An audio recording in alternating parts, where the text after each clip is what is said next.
Hello guys, welcome to my YouTube channel new ways learning.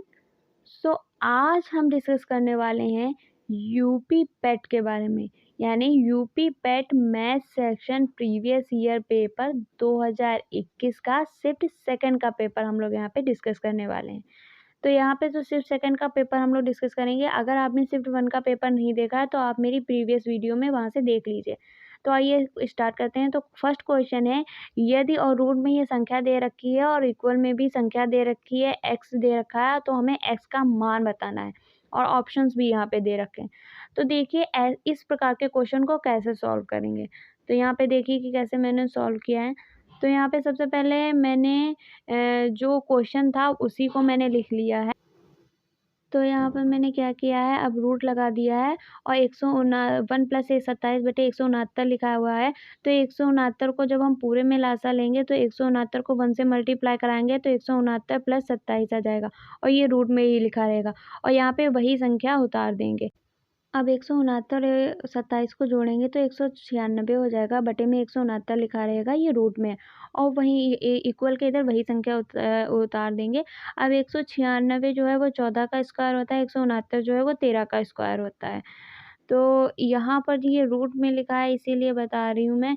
196 को जब हम root से निकालेंगे तो 14 आएगा और 159 को जब हम रूट से निकालेंगे तो 13 आएगा, क्योंकि ये स्क्वायर यहाँ पर भी लिख सकते हैं तो स्क्वायर और रूट कैंसिल हो जाएंगे तो यहाँ पर वही वैल्यू आ जाएगी, मतलब 14/13 और इक्वल के इधर यही बराबर के इधर वही संख्या लिखेंगे। अब यहाँ देखिए 14/13 है। अब ये जो है 1 प्लस x/13, तो इसका 1 जो है वो हम इधर लाएंगे, जब बराबर के इधर लाएंगे तो ये माइनस का हो जाएगा, क्योंकि ये प्लस का 1 था, जब बराबर के इधर लाए तो माइनस का 1 हो जाएगा और इक्वल में ये x/13 ही लिखेंगे। अब यहाँ पर भी लासा लेंगे तो 14 माइनस 13 हो जाएगा और अपॉन में 13 आ जाएगा तो इक्वल टू x/13। अब 14 में से 13 घटाएंगे तो 1/13 आ जाएगा और इधर हो जाएगा x/13। अब यहाँ पे तिरछी मल्टीप्लाई करवाएंगे, तो तिरछी मल्टीप्लाई यहाँ पे जब हम करवाएंगे तो यहाँ पर जो हो जाएगा वो 13 ऊपर चला जाएगा और ये 13 नीचे ही रहेगा, तो 1 और ये कैंसिल हो जाएगा, तो यहाँ पर आंसर 1 आ जाएगा। तो यहाँ पर आंसर तो 1 आ गया। तो यहाँ पर ये देखिए इस टर्म को भी आप समझ लीजिए, क्योंकि x इज इक्वल टू, अगर हम तिरछी मल्टीप्लाई कराएंगे तो 13x इज इक्वल टू 13 आ जाएगा और 13/13 करके जब लिखेंगे x इज इक्वल टू 13/13, तो यहाँ पर देखिए ये मैंने डायरेक्ट ही लिख दिया है। तो अभी मैंने ये आप लोगों को समझा दिया यहाँ पे, ठीक है, और इसका आंसर 1 ही आएगा। तो इस प्रकार के क्वेश्चन आपके शिफ्ट वन में भी पूछे गए हैं, तो वहाँ भी पूछे गए, मतलब इस प्रकार के क्वेश्चन इम्पॉर्टेंट हैं, तो देख लीजिएगा। और अब क्वेश्चन 2 करके देखते हैं। तो देखिए यहाँ पे क्वेश्चन 2 दिखा है, 37 सही 1/2 में कुल कितने 1/8 हैं। तो हमें ये बताना है कितने 1/8 हैं, ऑप्शंस भी दे रखे हैं। तो हम यहाँ पर एक काम करते हैं, सबसे पहले मान लेते हैं। तो माना 37 सही 1/2 में x 1/8 है। हमें नहीं पता था तो हमने x 1/8 मान लिए, ठीक है। अब जब हमने x 1/8 मान लिए तो यहाँ पर देखिए क्या लिखा है, 37 सही 1/2 इक्वल टू x इंटू 1/8 करेंगे, क्योंकि ये बराबर ही तो होंगे, क्योंकि 37 सही 1/2 में से ही तो 1/8 के हिस्से निकलेंगे। तो इसीलिए 37 से 1/2 हमने बराबर कर लिया और यहाँ पे 75/2 हो जाएगा, into equal to x into 1/8 आ जाएगा। अब 75/2 और ये इधर जाएगा तो 1/8 हो जाएगा और इक्वल हो जाएगा x। तो यहाँ पर देखिए अब ये ऊपर में आएगा, मल्टीप्लाई में चला आएगा, तो 75/2 गुणे 8/1 हो जाएगा, तो 2 एकम 2, 2 चक्कू 8 आ जाएगा, x आ जाएगा, x इज इक्वल टू 75 गुणे 4 आ जाएगा। तो यहाँ से 75 और ये यहाँ से 4, यानी 75 गुणे 4, x का मान जो है वो 300 आ गया। तो यहाँ पर जो है वो 300 आंसर होगा। तो आइए अब देखते हैं नेक्स्ट क्वेश्चन। नेक्स्ट क्वेश्चन है क्वेश्चन नंबर 3। तो यहाँ पे देखिए रूट में ये वैल्यू दे रखी है, पॉइंट में दे रखी है और इसका हमें मान बताना है और ये ऑप्शंस भी दे रखे हैं। तो यहाँ पे देखिए कैसे सॉल्व किया है। तो यहाँ सबसे पहले ये वैल्यू हमने लिख ली है और अब यहाँ पे देखिए पॉइंट हमने हटा दिया है, क्योंकि एक संख्या के बाद ही पॉइंट था तो हमने पॉइंट हटा दिया। अब रूट में वैल्यू आ गई 361/1024। तो यहाँ पे जो 361 है ये 19 का स्क्वायर है और 1024 जो है वो 32 का स्क्वायर है। तो यहाँ पर इस प्रकार आंसर आ जाएगा 19/32 जो है वो हमारा आंसर आ जाएगा। अब नेक्स्ट क्वेश्चन देखिए, नेक्स्ट क्वेश्चन है क्वेश्चन नंबर 4। एक शहर की जनसंख्या में 4% की वार्षिक वृद्धि होती है, परंतु स्थानांतरण के कारण 1/2% वार्षिक तक घट जाती है। 3 वर्षों में वृद्धि का प्रतिशत क्या होगा? तो हमें ये क्वेश्चन सॉल्व करना है और यहाँ पर ये इसके ऑप्शंस भी दे रखे हुए हैं। तो देखिए ये क्वेश्चन कैसे सॉल्व होगा। तो यहाँ पे देखिए सबसे पहले देखिए वृद्धि, वृद्धि यहाँ पर क्वेश्चन में दे रखी है 4% वार्षिक, तो यहाँ पे 4% हो जाएगा। अब यहाँ पे देखिए घटोतरी, मतलब घट कितनी रही है, तो 1/2% घट रही है। तो यहाँ पे 1/2 हो जाएगा परसेंट, और 1/2 को हम 0.5% भी लिख सकते हैं। तो यहाँ पे 0.5% हो जाएगा। अब यहाँ पे देखिए टोटल वृद्धि, मतलब पहले बढ़ रही है फिर घट रही है, तो हम इसमें से ये दोनों घटा देंगे तो हमें टोटल वृद्धि निकल आएगी कि कितनी होगी। तो हमने 4% में से 0.5% घटा दिया, यानी 3.5% जो है वो हमारी टोटल वृद्धि निकली हुई। ये टोटल जो है वो 3.5% वृद्धि हुई होगी। तो कैसे घटाएंगे ये भी देख लीजिए। तो यहाँ पे 4.0 को 0.5 से घटाएंगे, तो यहाँ पे देखिए ऐसे घटाएंगे तो 3.5 जो है वो आ जाएगा। तो यहाँ पे देखिए अब 3.5 आ गया है, तो अब हम आगे कैसे सॉल्व करेंगे। तो आगे सॉल्व करेंगे अगर नॉर्मल विधि से करेंगे तो ये बहुत ही बड़ा पड़ जाएगा।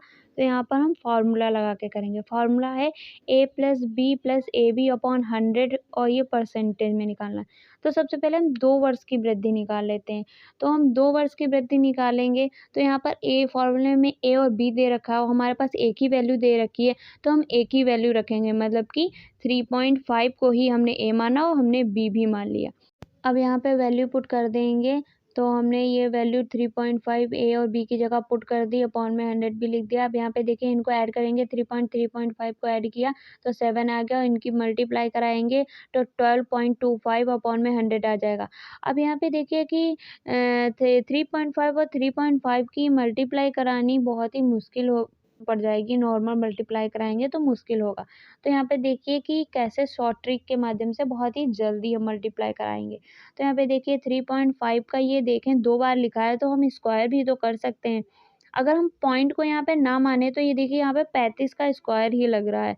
तो अब हम कैसे निकालते हैं 35 का स्क्वायर। तो यहाँ पे देखिए 5 का स्क्वायर 25 कर लेंगे, और 3 को उसके अगली वाली संख्या से गुणा करेंगे, मतलब कि 3 को 4 से गुणा करेंगे तो 12 आ जाएगा, 3 चौको 12।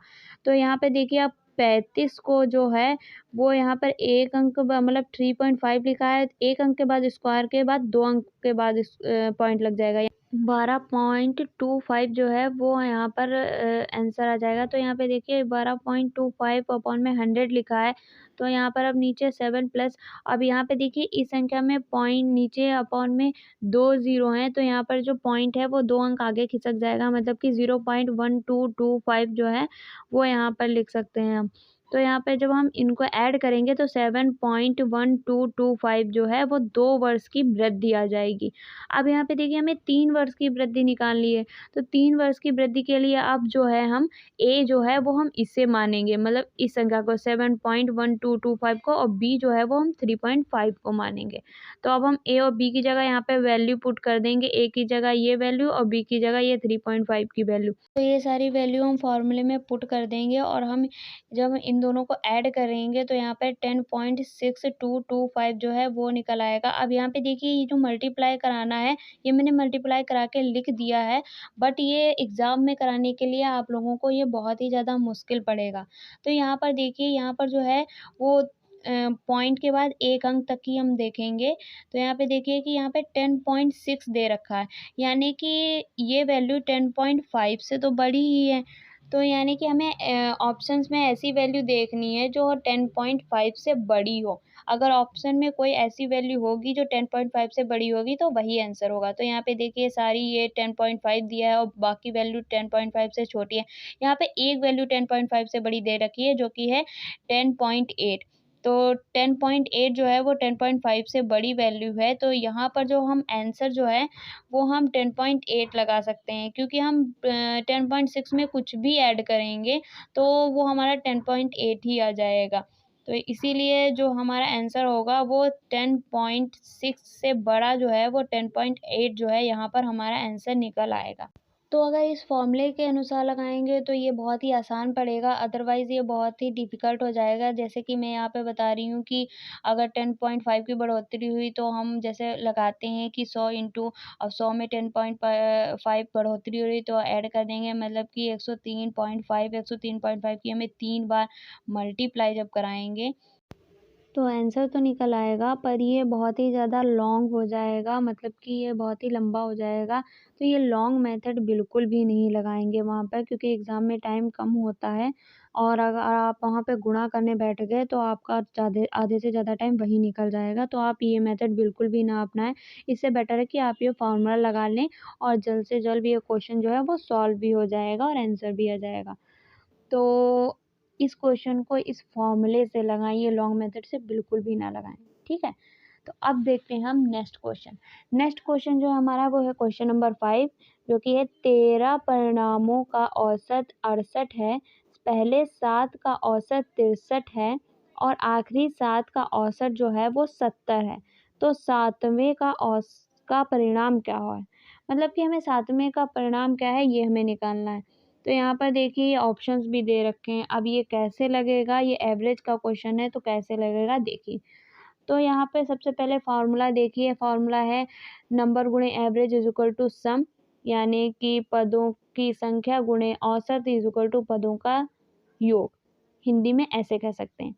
तो अब इस फॉर्मूले से लगाएंगे तो यहाँ पे देखिए 13 परिणामों का औसत 68 है। तो यहाँ पे 13 क्या है, नंबर है, और 68 क्या है, वो औसत है, मतलब एवरेज है। तो यहाँ पे 13 गुणे 68 कराएंगे तो हमें सम मिल जाएगा 884 जो है वो हमें मल्टीप्लाई करा के मिल जाएगा। अब देखिए पहले 7 का औसत जो है वो 63 है, यानी कि पहले 7, यानी यहाँ पर पहले शब्दों में लिखा था तो मैंने अंकों में लिख लिया, यानी 7, और यहाँ पे देखिए औसत जो है वो 63 है, यानी एवरेज 63 है, यानी 7 गुणे 63 करेंगे तो सम जो है 441 आ जाएगा। अब यहाँ पे देखिए आखिरी 7 का औसत, तो यहाँ पर भी शब्दों में लिखा था तो मैंने अंकों में 7 लिख दिया, तो 7 का औसत जो है वो 70 है, यानी 7 गुणे 70 करेंगे तो 490 जो है वो हमारा सम आ जाएगा। अब यहाँ पे देखिए पहले 7 का औसत का सम प्लस आखिरी 7 के औसत का सम, तो यहाँ पर जब हम इन दोनों संख्याओं को जोड़ेंगे तो यहाँ पर जो है 991 जो है वो हमारा टोटल सम आ जाएगा, क्योंकि इन दोनों संख्याओं को मैंने जोड़ा तो टोटल सम यहाँ पे 991 आ गया। अब क्या करेंगे, अब यहाँ पे देखिए टोटल सम माइनस 13 परिणामों के औसत का सम करेंगे। तो टोटल सम जो है यहाँ पर 931 है और जो 13 परिणामों के औसत का सम जो है वो 884 है, और जब इनको हम घटाएंगे तो 47 जो है वो हमारा सातवें का परिणाम मिल जाएगा। तो यहाँ पर जो है तो 47 जो है वो हमारा आंसर हो जाएगा। तो ये क्वेश्चन एवरेज का था, तो ये सारे क्वेश्चंस मैंने आप लोगों को बता दिए हैं। और यूपी पेट में ज़्यादा क्वेश्चन नहीं आते हैं, सिर्फ और सिर्फ 5 क्वेश्चन ही आते हैं। शिफ्ट 1 में भी आपने देखा, शिफ्ट सेकंड में भी आपने देखा, 5 ही क्वेश्चन आते हैं।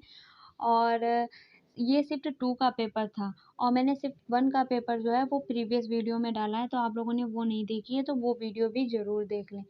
ये दोनों शिफ्ट के पेपर के एनालिसिस आप लोगों के लिए पेपर में हेल्पफुल रहेंगे। तो आप लोगों का इस पेपर को, शिफ्ट 2 के पेपर को लेकर अगर आप लोगों का कोई भी कन्फ्यूज़न है, कहीं भी डाउट है, तो आप लोग मुझसे कमेंट बॉक्स में कमेंट करके पूछ सकते हैं।